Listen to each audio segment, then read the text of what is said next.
This was the beginning of that people that in the grey elven speech are called the Dunedain, the Numenorians, kings among men.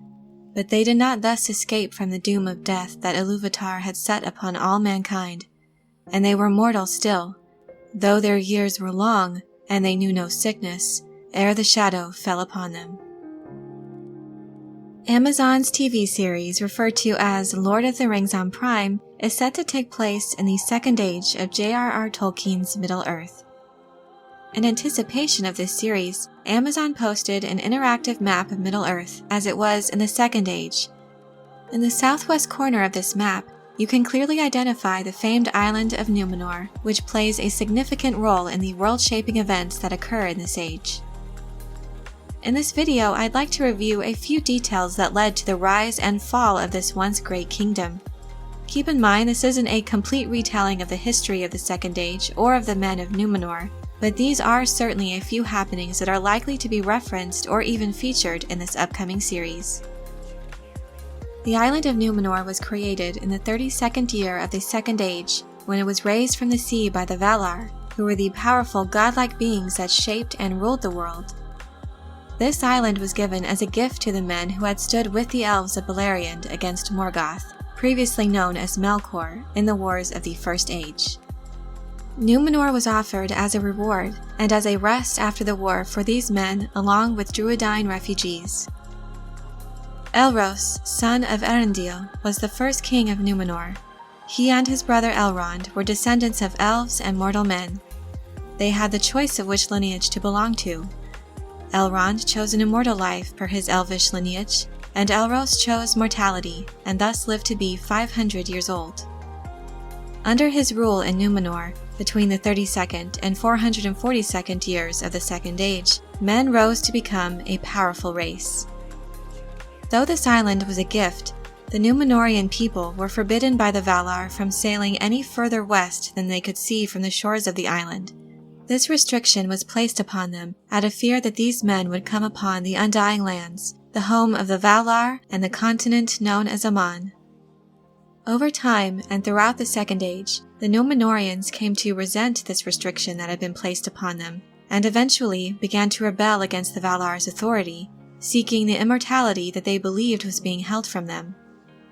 In an attempt to compensate for this restriction, the inhabitants of Numenor went eastward and began colonizing large parts of Middle-earth.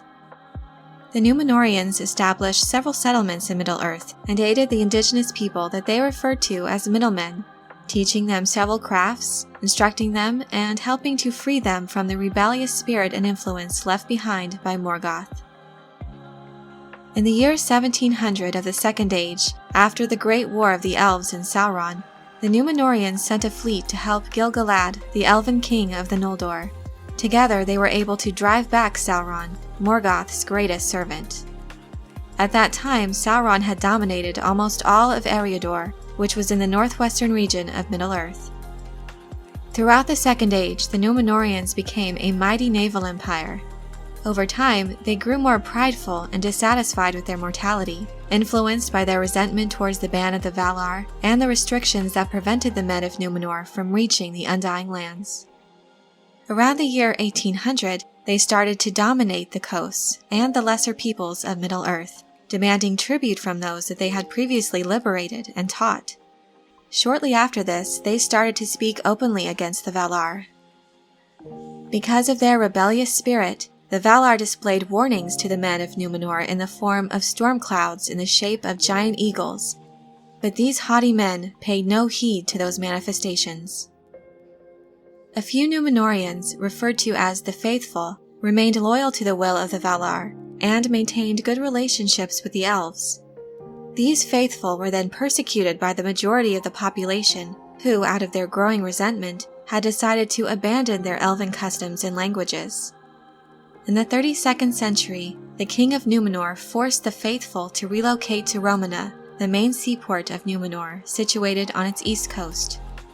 When the Numenorians again received word of Sauron's rise in power, they became angered by his pride, and swiftly came once more to Middle-earth with immense military force to confront the Dark Lord one last time.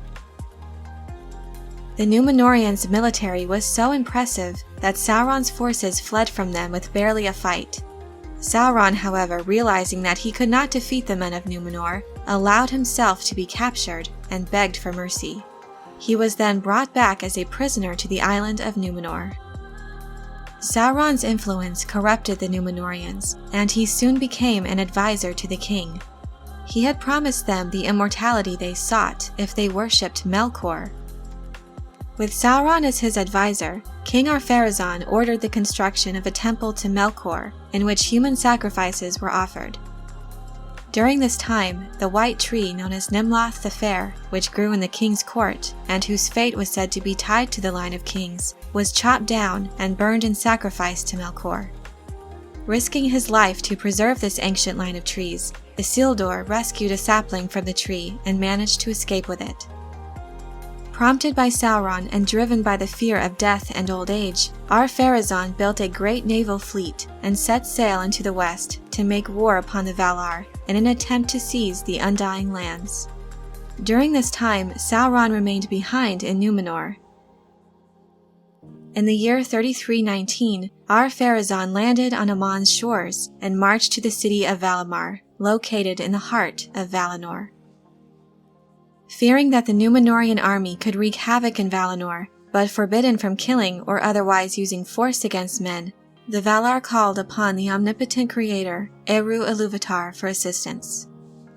Eru acted by breaking and changing the world, removing Amon and the island of Tol Eressëa from the world forever, and changing the world's shape from flat to round.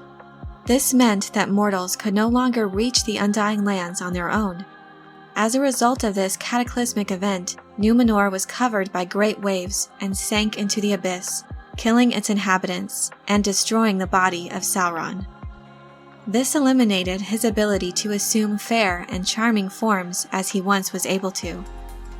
He then fled back to Middle-earth, returning to Mordor as a monstrous spirit of hatred that passed as a shadow and a black wind over the sea. Some of his servants, known as the Black Numenorians, had left the island before its destruction and continued to serve Sauron in Middle-earth.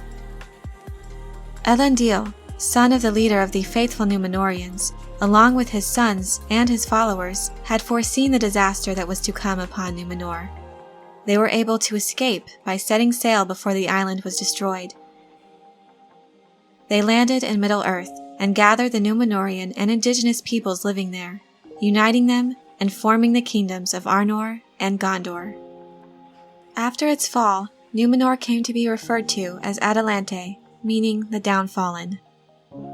The rise and fall of Numenor is an epic part of the Second Age, and many Tolkien fans are expecting this tale to play a pivotal role in Amazon's Second Age TV series. Of course, the kingdom of the Numenorians lasted for over 3,200 years, so I doubt we'll get to see all of these events take place during the course of the series. If anything, some of these events might be shown in flashbacks or referenced in dialogue between the characters of the show. Tolkien scholar Tom Shippey noted that the Tolkien estate will insist that the main shape of the Second Age is not altered. Sauron invades Eriador, is forced back by a Numenorian expedition, returns to Numenor. There he corrupts the Numenorians and seduces them to break the ban of the Valar. All this, the course of history, must remain the same. It seems very likely we'll get to see Sauron in some form, either in his earlier conquest in Eriador, or in the later years, perhaps showing his defeat, capture, and subsequent corruption of Numenor.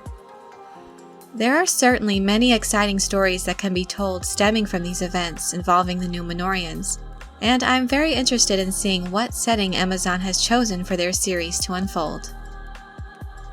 I hope you enjoyed this video. Leave a thumbs up if you did, and be sure to subscribe for more Lord of the Rings and other sci-fi and fantasy content. Also, let me know what you think about this upcoming series, and whether or not you'd like Amazon Studios to explore the fall of Numenor, or if there are other tales from the Second Age you'd like to see depicted. Let me know in the comments below. Thank you all so much for your support, and as always, have a very nerdy day.